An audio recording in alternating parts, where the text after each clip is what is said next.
दोस्तों, विभिन्न जातियां वर्षा देवताओं को प्रसन्न करने के लिए विभिन्न अनुष्ठान करती है। हालांकि कुछ बहुत ही अनोखे हैं। यहाँ एक पारंपरिक हिंदू समारोह में मेंढकों की शादी इस उम्मीद के साथ की जाती है कि ये बारिश के देवताओं को प्रसन्न करेगा और बारिश की शुरुआत करेगा। अनुष्ठान तब किया जाता है जब मानसून के मौसम में देरी होती है, जिससे बड़े पैमाने पर कृषि प्रधान देश में सूखे का डर पैदा होता है। अनुष्ठान से पहले एक नर मेंढक का नाम वरुण रखा जाता है और मादा मेंढक का नाम वर्षा रखा जाता है। यह प्रथा भारतीय संस्कृति और परंपरा में इस कदर रची बसी है कि ये देश भर में कई राज्यों जैसे असम, महाराष्ट्र और कर्नाटक के कुछ हिस्सों में पाई जाती है। देश के कुछ हिस्सों में बारिश के देवता को खुश करने के लिए कुत्तों और गधों जैसे अन्य जानवरों की शादी भी आम है। दोस्तों, इस लिस्ट में दूसरे नंबर पर आता है हैद किल और बी किल्ड फेस्टिवल।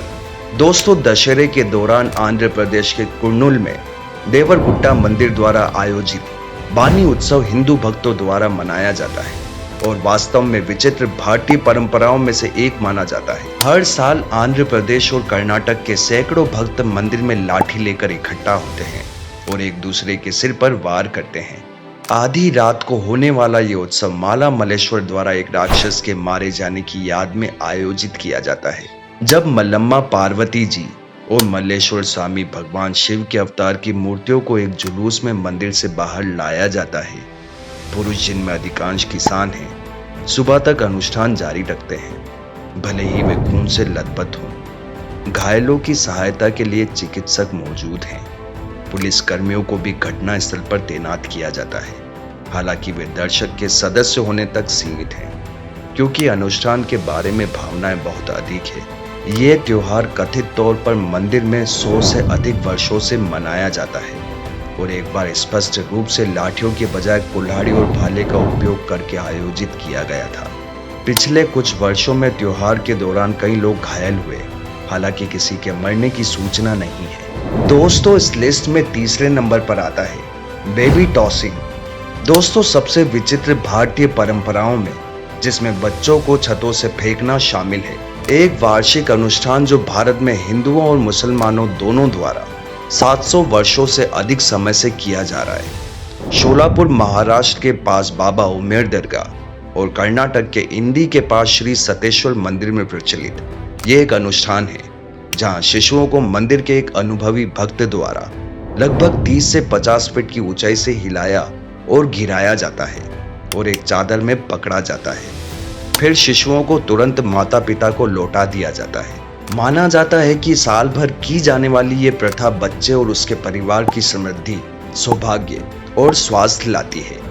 कथित तौर पर यह रस्म उस समय की है जब शिशु मृत्यु दर अधिक थी और चिकित्सा ज्ञान दुर्लभ था। मरने वाले बच्चों के माता पिता को एक संत ने एक मंदिर बनाने और बीमार बच्चों को छत से फेंकने की सलाह दी थी ताकि भगवान पे उनके भरोसे को प्रदर्शित किया जा सके।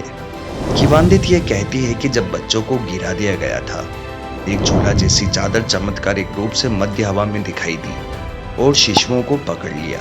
तब से माता पिता ने एक स्वस्थ बच्चे के लिए अपनी प्रार्थनाओं में अपने नवजात बच्चों को भगवान की भेंट के रूप में फेंकने का वादा किया है।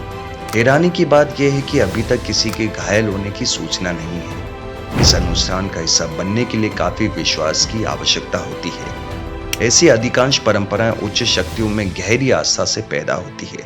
हालांकि 2009 में वायरल हुए अनुष्ठान के एक वीडियो ने राष्ट्रीय बाल अधिकार संरक्षण आयोग को अभ्यास की जांच शुरू करने और इसे रोकने के लिए आदेश देने के लिए प्रेरित किया। दोस्तों, इस लिस्ट में चौथे नंबर पर आता है भैंसों के साथ दौड़। दक्षिण कन्नड़, उत्तर कन्नड़ और कर्नाटक के उडुपी जिले और केरल के कासरगोड में प्रचलित कनबाला एक वार्षिक उत्सव है जिसमें भैंसों की दौड़ शामिल होती है, जो राज्य के कृषक समुदाय के बीच एक लोकप्रिय खेल है। कनबाला, जो नवंबर से मार्च तक आयोजित किया जाता है, पारंपरिक रूप से कीचड़ और मिट्टी से भरे धान के खेतों में किया जाता है। एक जॉकी भैंसों की एक जोड़ी को नियंत्रित करता है। ये खेल पिछले कुछ वर्षों से विवाद में रहा क्योंकि पशु कार्यकर्ताओं ने दावा किया है कि ये पशु क्रूरता निवारण अधिनियम 1960 का उल्लंघन है। इस खेल को 2014 में भारत के सर्वोच्च न्यायालय द्वारा प्रतिबंधित कर दिया गया था। हालांकि 2017 में पुनः इस आयोजन के एक संगठन को मंजूरी दी गई। भारत की सबसे अनूठी परंपराओं में से एक कनबाला ने फरवरी 2020 में दुनिया का ध्यान आकर्षित किया, जब कनबाला जो कि श्रीनिवास घोड़ा ने 13.62 सेकंड में 145 मीटर की दौड़ जीती। उन्होंने 9.55 सेकंड में 100 मीटर की दूरी तय कर हुसैन बोल्ट के 9.58 सेकंड के रिकॉर्ड को तोड़ा। दोस्तों, इस लिस्ट में 5वें नंबर पर आता है मासिक धर्म चक्र उत्सव। दोस्तों, भारत के सबसे अनोखे रीति रिवाजों में से एक अम्बुबाची मेला जून में गुवाहाटी के कामाख्या मंदिर में आयोजित एक वार्षिक तांत्रिक उत्सव है। 3 दिनों के लिए मंदिर के दरवाजे तीर्थ यात्रियों के लिए बंद रहते हैं, केवल चौथे दिन खुलते हैं। 3 दिनों को वो समय माना जाता है जब देवी सती मानसिक धर्म करती है। किवांदित के अनुसार सती, जो अपने पिता द्वारा हिंदू देवता शिव का अपमान करने के बाद आग में कूदने के बाद मर गई थी। विष्णु द्वारा तांडव नृत्य को पूरा करने से नाराज शिव को रोकने के प्रयास में विष्णु द्वारा टुकड़ों में काट दिया गया था, जिसके परिणाम स्वरूप ब्रह्मांड का विनाश हुआ। नीलांचल पहाड़ी के ऊपर स्थित कामाख्या मंदिर वो स्थान है जहाँ सती का गर्भ है। हर जून में ये माना जाता है कि सती अपने मानसिक धर्म से गुजरती है।